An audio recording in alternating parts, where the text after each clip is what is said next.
Good afternoon. It's Wednesday and it's the 1st of August. Oh, it's hot. Oh, it's hot. I believe our temperature we're expecting tomorrow here on the Costa 41 degrees. But there you are. The beaches are full. The sea is having a fantastic time. You're not allowed to, by the way, warning to anyone coming down, you're not allowed to wee in the sea. Now, the question is, of course, here, that's a law. You're charged up to hundreds of euros. The question is, how do they know if you're wee in the sea? Well, let's move on. Now, I'm going to cover a very serious subject, something I've covered before. I'm picking up the headline of yesterday in the press and on television. But before we do that, I've got a little joke. Now, it's hard to tell a joke and wonder if it goes down well when you're on broadcasting like this, because there's no one to laugh. So you don't know if it's funny, but I'll try it on you. So, a teacher in class one day, and he said, "Now, who was Robin Hood's girlfriend? Does anyone know? Anyone know? Anyone know?" A little kid, teacher. Okay, Paddy, calm down. Who was it? It was, teacher, and I'm telling you, I know. It's Trudy Glenn. Pardon? Trudy Glenn. Oh, the teacher said, you're wrong. No, I'm right. No, it was Maid Marian was his girlfriend or his partner. Maid Marian. Oh, no. Where did you get Trudy Glenn from? He said, from the song, Robin Hood, riding Trudy Glen. Robin Hood, riding Trudy Glen. No laughter. Oh, well, I'm laughing. I thought it was quite funny. It might cheer you up a bit when we go into a serious subject. The headline read the other day, Islamic hate preacher ran a terror cell, inspired the attacks, including London Bridge and Fishermonger Hall. Atrocities in UK. He was Anjam Chowdhury, the hate preacher. He directed a secret terrorist, reading this now, propaganda operation over 10 years, the ALM. Two of his senior members in that, joined the ISIS execution squad in Syria. This is a serious man. Now, the reason I bring it up, it's a headline yesterday in the newspapers and on television. I had a sort of relationship with Anjam Chowdhury only as a guest on my radio show. You know, I didn't always invite nice guests on my radio show. I didn't always invite guests that I agreed with on my radio show. I always didn't cover subjects that I agreed with on my radio show. And that's what I think where the problem lies today. It's all yes. Bring a subject on and let the audience make up their own mind.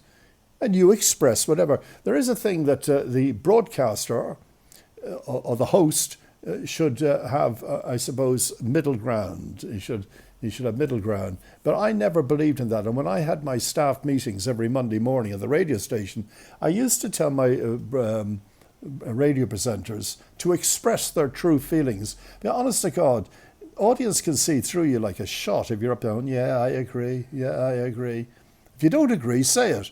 Now, with Anjam Chowdhury, well, I came across him, I don't know how, it was years ago I came across Anjam Chowdhury, a hate preacher on the streets of London.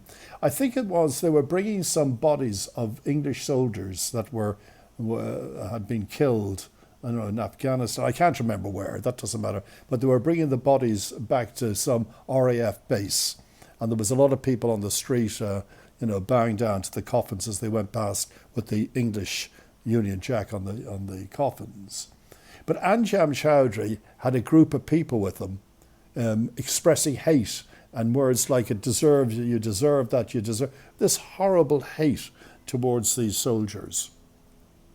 And I think that's when I first came across him. So I did interview, here comes the helicopter. You heard it the other day. That's the helicopter. I don't know where it's coming back from. But anyway, sorry about this. Can you hear it? I suppose you can. It's it's going. Come on, go. No excuse, nothing. They don't care, do they, that I'm broadcasting. Anyway, Chowdhury was, as I say, an Islamic hate preacher, and he encouraged young Islamic fundamentalists to act of terror. He was a danger to Great Britain. Now, he'd been in prison before, but this time They gave him life in prison. And life isn't long enough, I don't think. I think life in prison in England is 28 years. 28 years. Now, my story with him, my story started really with the last interview I did with him. It was in, when was it? 2013, I suppose. Was it 2013? When Lee Rigby, do you remember Lee Rigby? He was a young British soldier, a drummer in the military band. He was walking back to his barracks in UK, and he was beheaded. You remember that? Beheaded. And I remember immediately getting Anjem Choudary on the line to get him, find out his point of view and what he thought of such a gruesome crime to a young boy, a drummer in a band, not even a rifleman, a drummer in the military band. Anyway, Anjem Choudary said it's a great celebration that he was murdered, and he hopes that many more will be murdered like him. At that point, I said to him, really? I said, Anjem, if that's your point of view, I'm going to put my phone down now, and you will never be on my show again. That's the end. Never. I never want you on my show again. And I didn't wait for him to say a word. I just put the phone down. And that was the last time, 22nd of May, 2013, around that time, that I never spoke with him again. A couple of years on, not long ago, I was in my office, in my real estate office, and the receptionist came in to me and said, there's a Spanish person on the phone, wants to speak to you. He said he's the security police of Spain. And I said, yeah, who is it? And she said, well, he's speaking Spanish. Now, my Spanish is not fluento. So I said to her, would you mind coming into my office and translate what this person's saying? I thought he was a wind-up merchant. Anyway, she said that he'd like to meet you. He's the security police of Spain. And I could choose where I wanted to meet him. I thought about it for a while. I said, if this is a wind-up, I'm not going to go to some remote area. And because I was so outspoken against Islamic fundamentalists, it could be even dangerous. So I said, fine. I said, tell him I'll meet him upstairs in El Corte Inglés at the coffee bar. And then he said, fine. 10 o'clock in the morning. To be honest with you, I was petrified. Do you ever see, what was the film called when he ended up in prison in a foreign land? John Hurt was in it. Midnight Express. That's all I could think of. I'll be arrested. I'll be thrown in prison for a crime I never committed. Anyway, the security police of Spain, I don't know what they would want with me, but I turned up at the meeting at 10 o'clock in the morning in El Corte Inglés, and I brought Wendy with me because she speaks fluent Spanish. We sat there for a while, and I said to Wendy, I'm telling you, this is a wind-up. It's now 10:05, no one. 10:10, no one. I said, let's go. And just before, although Wendy normally would, that's normal Wendy. Now just relax and wait, Morris. Next minute, this guy came. He had a pair of jeans on, age, I'd say, in his late 40s.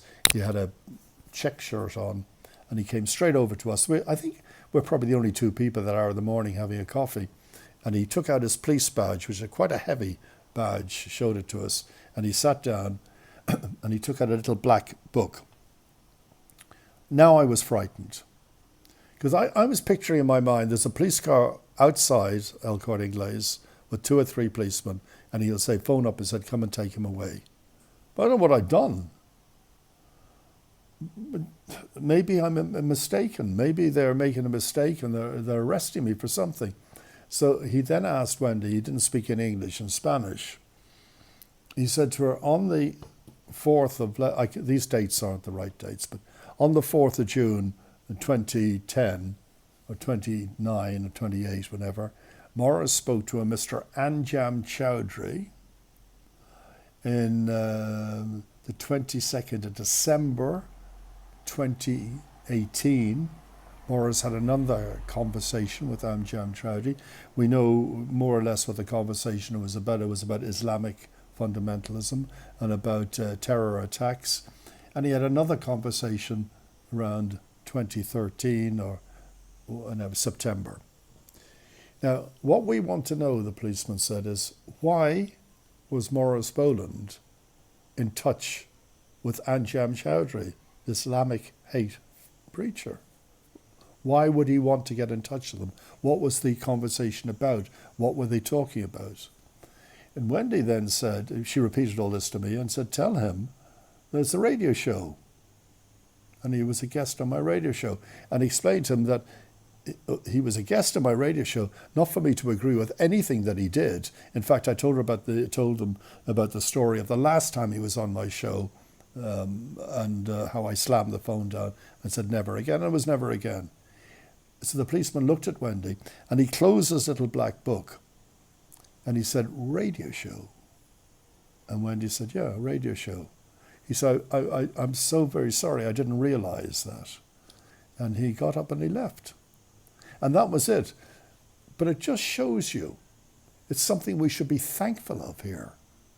Obviously, my chat with Anjem Choudary triggered something in the special branch, or whatever you call them, the security police of Spain, triggered something to let them know that there's someone in Spain speaking to an Islamic terrorist. And that's how he got me. So it's sort of a safety factor to know that. And that really is all I've got to tell you about it. It was an experience. It was a frightening experience.